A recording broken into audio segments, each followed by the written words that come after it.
మీరు 2 లక్షల రుణమాఫీ బ్యాంకుకు మీరు విచారించండి. అరే బాబు ఈ 2 లక్షలు ఈ పైసలు పైసలు మీరు కట్టుకుంటే నేను ఈ 2 లక్షలు మాఫీ చేస్తానని చెప్పి ఇక రేవంత్ రెడ్డి గారు వాళ్ళకి ఇన్ఫర్మేషన్ ఇచ్చి కలెక్టర్ కానీ బ్యాంకు ద్వారా కానీ వాళ్ళకి ఇన్ఫర్మేషన్ ఇస్తే ఈ 2 లక్షల మీరు చూసుకోండి, కనుమ పైసలు మేము కట్టుకుంటాం. మరి ఇక్కడికి ఎందుకు వచ్చినాం? ఇక్కడికి ఎందుకు వచ్చినామంటే నేను నాకు 2 లక్షలు మాఫీ చేస్తాను. నాకు ఏది తెలియక ప్రగతి భవన్ అనేది నాకు తెలియదు. ఈ గాంధీ భవన్ అంటే ఎక్కడుందని ఆలోచనతో గాంధీ భవన్ కాడికి వచ్చిన. స్పష్టంగా నాకు 2 లక్షల రుణమాఫీ నేనే కాదు, పేద ప్రజలు చాలా మంది ఉన్నారు. నాకు స్పష్టంగా రుణమాఫీ చేయాలి. నీ పేరు ఏం పేరు? ఏ ఊరు? ఏం పేరు? తోట యాదగిరి, శాలిగారు మండలం, తుంగుతుర్తి నియోజకవర్గం, నల్గొండ జిల్లా. నేను ఒక రైతును.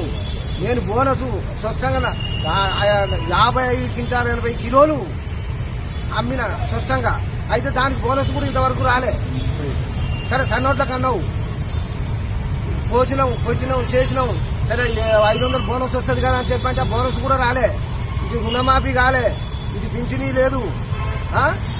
మా పరిస్థితి అంటే ఆరోగ్యాలు ముచ్చట మేము మా దేవుని దయ చేసుకుంటున్నాం. మా అబ్బాయికి కనీసం కారణం వస్తే 25 లక్షలు అయినాయి. నువ్వు ఎందుకు కట్టలేదు, ఈ పైసలు ఎవరు కట్టలేని అంటున్నావు కదా. అటువంటి ఇబ్బందులు ఉన్నాం కాబట్టి మేము కట్టలేకపోయినాం. మాకు 3 పిల్లలు, అమ్మాయి. కాబట్టి ఎటు చేసి నాకు 2 లక్షల రుణమాఫీ చేస్తే చాలా సంతోషమైన విషయం.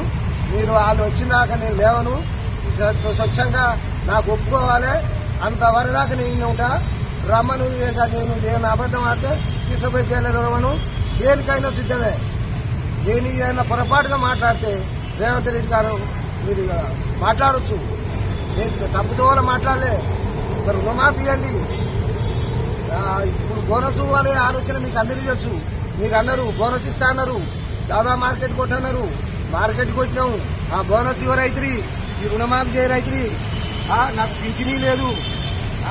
ఇటువంటి ఒక ఆలోచనతోటి మాకు మీరు చేసే సాయం చేస్తే చాలా సంతోషం.